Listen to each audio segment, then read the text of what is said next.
poucas palavras.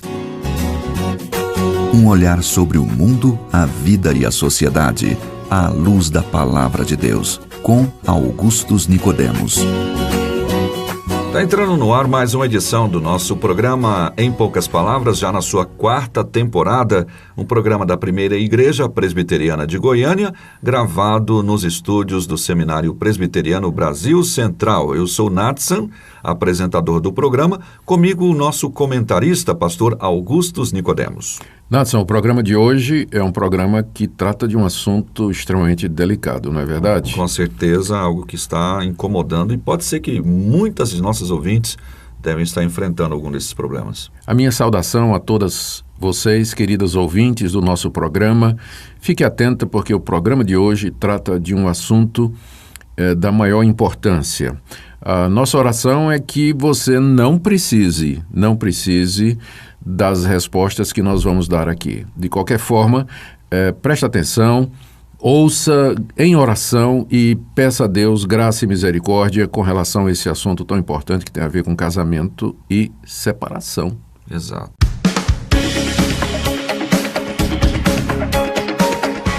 Bem, não passa um dia sequer sem que os noticiários informem acerca da violência contra as mulheres. Parece que cada vez mais a violência contra a mulher, contra esposas, toma um aspecto mais cruel e com requintes de covardia sem limites. A gente se espanta com algumas descrições na mídia.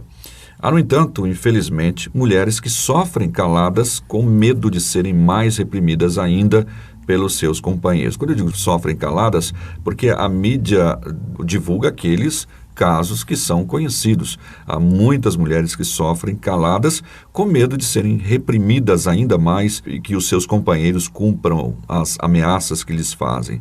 Então, a pergunta que diz respeito ao casamento, violência doméstica e divórcio, como disse o pastor Augustus, chegou ao nosso e-mail e esta pergunta dará o tom do programa de hoje.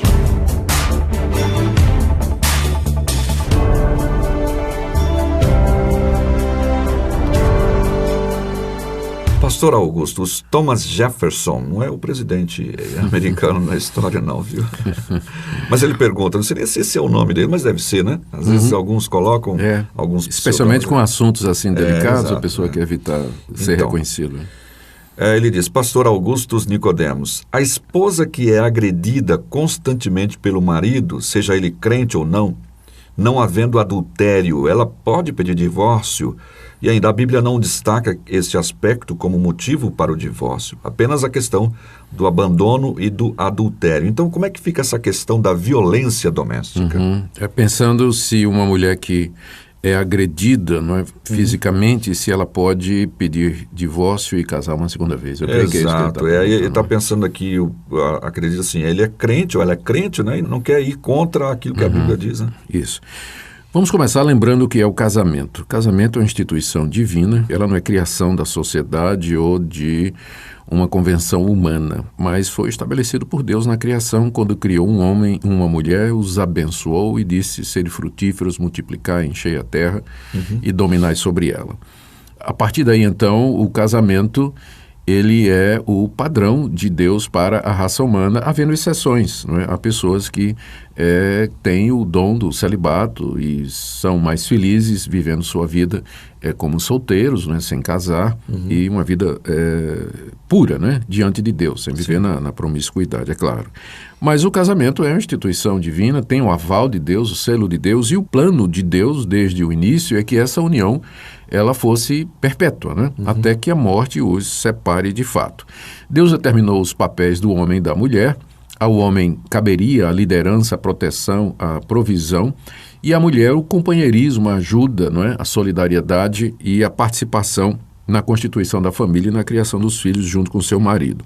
O pecado entrou no mundo logo depois da criação. É o que nós lemos no livro de Gênesis, né? O relato está aí da criação, capítulos 1 e 2, e da queda, capítulo 3. E com a entrada do pecado no mundo, houve a separação do homem e Deus e também do homem e do seu semelhante. O pecado trouxe efeitos devastadores para o casamento. Aquilo que era ou que tinha sido planejado para ser uma relação de benefício mútuo, de companheirismo, de alegria, felicidade, prazer, acabou sendo eivado dos efeitos do pecado, tais como discórdias, desentendimentos, rancores, mágoas, amarguras e, finalmente, até mesmo a agressão, né? A agressão verbal e física acontecendo no âmbito do casamento. Deus enviou seu Filho, Jesus Cristo, para ser o nosso Redentor. Na cruz do Calvário, ele pagou o nosso pecado e, ao ressurgir dos mortos, ele venceu a morte e o pecado e enviou o Espírito Santo. Pelo poder do Espírito Santo, o nosso casamento pode ser aliviado dos efeitos do pecado. O poder de Deus nos capacita a perdoar, a compreender, a nos dar, doar, ceder e conviver juntos mesmo no meio das diferenças, não é? Então, há uma criação, houve uma queda, mas há também uma redenção. E é nesse contexto que entra a questão do divórcio, que não era o plano original, não era o projeto original. O divórcio é mostrado na Bíblia como sendo uma concessão de Deus por causa da dureza do nosso coração. Isso. Porque, apesar da redenção que há em Cristo Jesus e da atuação do Espírito Santo, aqui nesse mundo nós não seremos ou não ficaremos livres da corrupção do pecado em nosso coração. Então ela permanece, essa corrupção permanece. Marca todo esse... Né? Todo esse relacionamento, né, mesmo de crentes, ainda é marcado pelo pecado, não é? Pessoas que temem a Deus, que foram regeneradas, justificadas, perdoadas, têm o Espírito Santo, ainda assim, de vez em quando, a carne prevalece e vem amargura, ódio, rancor, desentendimento, egoísmo, agressões e coisas dessa natureza, não é?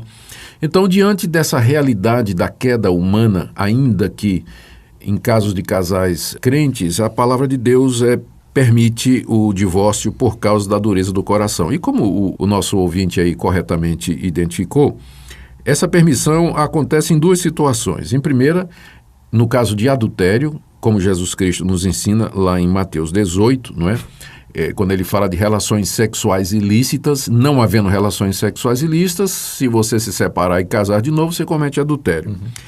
E o outro caso é o abandono, que é mencionado pelo apóstolo Paulo na primeira carta aos Coríntios, capítulo 7. E naquele caso específico, trata-se de um cônjuge descrente. Sim. Então, se o descrente quiser ir embora e abandonar a parte crente, então ele pode fazer isso, né? Ele vai fazer isso, e a parte crente que foi abandonada, ela então pode divorciar-se. E pelo que Paulo diz, ela não está sujeita à escravidão ou à servidão, o que é interpretado como sendo uma liberdade para contrair novo matrimônio, desde que seja no Senhor. E que parece que complica um pouquinho mais a situação, porque no caso, bom, se ele é o descrente e age com violência e não quer ir embora, então parece que então você fica, né? Pois é, aí é que está.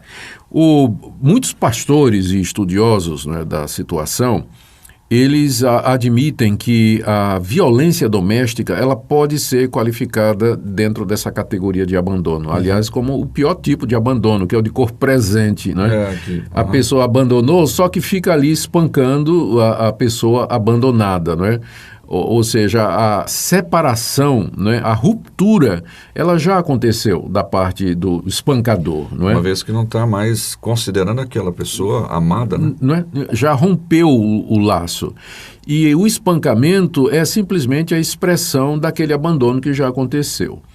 Então, eu, como pastor, a minha tendência é considerar esses casos de violência doméstica como sendo enquadrados no abandono. Uma expressão clara do Uma expressão clara de abandono, ainda que seja um abandono de corpo presente. O marido ainda está em casa, né, mas já aconteceu o abandono, né? A agressão é só uma expressão disso aí. Então, nesse caso, o que a gente aconselha a mulher crente, não é? Que é espancada, primeiro vamos pensar no caso do marido descrente, não é? É um processo muito doloroso, é um processo muito difícil, né? Mas do ponto de vista da palavra de Deus, ela tem todo o direito de pedir divórcio e ela está livre para casar uma outra vez. Ela pode fazer isso no nosso entendimento. É um processo complicado, que deveria envolver, né, uma denúncia na polícia, utilizando-se da Lei Maria da Penha, não é? Porque depois vai ter que ter sustento, vai ter que ter apoio financeiro. Até para proteção dessa pessoa. Até para proteção dela, porque se não fizer isso, o marido pode vir depois querer cobrar as consequências. Mas é uma situação muito delicada, muito difícil. No caso de uma mulher crente, casada com um marido crente que a espanca, a situação é um pouco mais complicada. Eu creio que deveria haver denúncia por parte da mulher cristã ao conselho da igreja, às autoridades da igreja, da situação, e a igreja, na pessoa dos seus representantes, deveria abordar esse homem, falar do comportamento errado dele, tentar resolver a situação, uma mudança de comportamento, e não havendo, ele tem que ser excluído, ele tem que ser considerado como um não cristão, porque isso não é comportamento de cristão, não é? É muito estranho. Na verdade, ele é um falso cristão, é um falso cristão, e a máscara dele tem que ser tirada, ele tem que ser reconhecido como um não cristão. E a mulher, então, está livre para se separar dele e contrair um novo casamento, né? Nesse caso, mais uma vez, é preciso haver a denúncia, a ocorrência, registrar a ocorrência policial, fazer a denúncia, usar dos direitos, né, e da proteção que a nossa lei traz e oferece.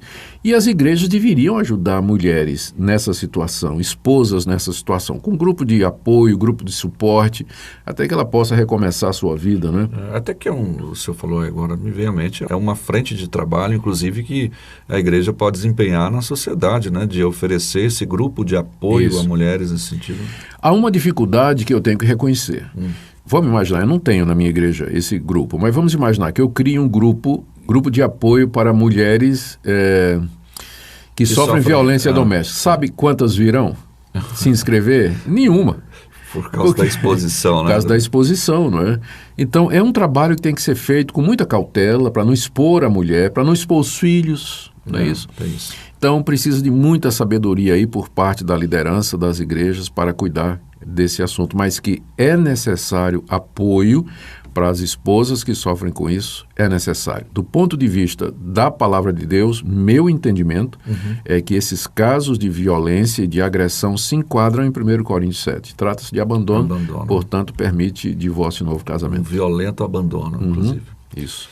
Bom, eu estava lendo aqui, olhando 1 Pedro capítulo 2, versículo 7, diz: maridos, vós igualmente vivei a vida comum do lar com discernimento, tendo consideração para com a vossa mulher como parte mais frágil, tratai-a com dignidade, pois sois juntamente herdeiros da mesma graça de vida, para que não se interrompam as vossas orações. Essa questão da parte mais frágil, só encerrando, nosso tempo não dá, mas é basicamente isso, né, pastor? Porque às vezes a pessoa pode olhar e dizer, não, a parte mais frágil é porque a mulher, ela pensa menor, como algumas pessoas, não, a mulher é menor, mas é porque ela tem menos força, talvez. Ou não, é porque ela é mais vulnerável, né? Ela é mais vulnerável. Agora, é que a gente não tem tempo, mas eu gostaria de ter falado um caso que eu conheci em que a mulher batia no marido. eu conheço um pessoal lá em Moçambique, um missionário, que eram os homens que iam lá pedir, missionário, me ajuda, porque a mulher estava... qualquer tipo de agressão assim, ela tem que ser reprovada.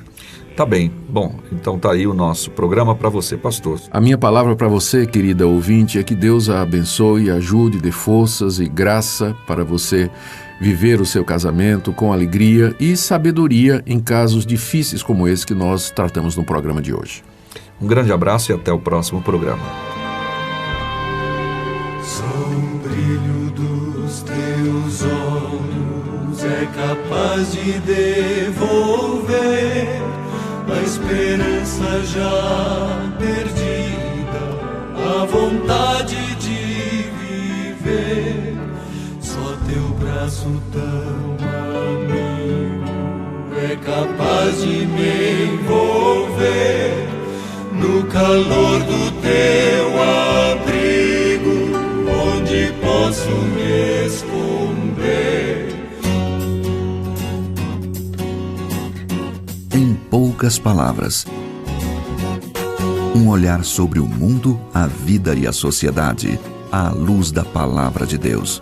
Apresentação, Nadson Matias. Comentário, Augustus Nicodemos. Um programa da Primeira Igreja Presbiteriana de Goiânia, Rua 68, esquina com 71, Centro. Visite o nosso site www.pipg.org.